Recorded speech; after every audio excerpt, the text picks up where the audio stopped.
আমরা সকলে জেনে বুঝে অনেক পাপ করেছি এবং না জেনে বুঝেও অনেক পাপ করেছি, কিন্তু এই একই পাপ জেনে বুঝে এবং না জেনে বুঝেও বর্তমানে করে চলেছি।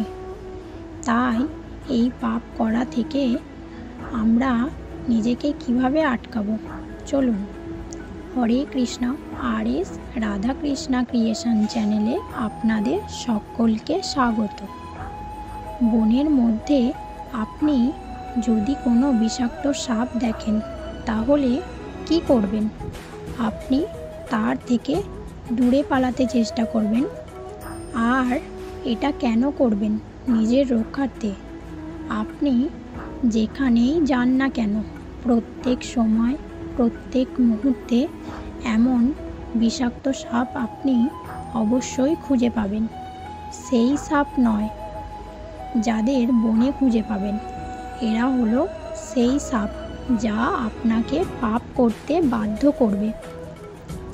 আপনার অন্তরের বাসনা, ক্রোধ, অহংকার, লোভ, ঈর্ষা এদের বৃদ্ধি ঘটাবে।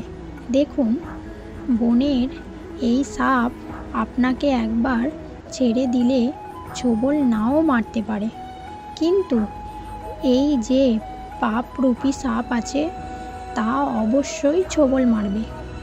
কর্ম যদি করেন তাহলে অবশ্যই ফল পাবেন। সেই জন্য যখনই কোথাও যাবেন, যদি এমন কাউকে দেখেন আপনাকে পাপ করতে বাধ্য করছে, তাহলে সেই মুহূর্তে সেখান থেকে পালিয়ে যান।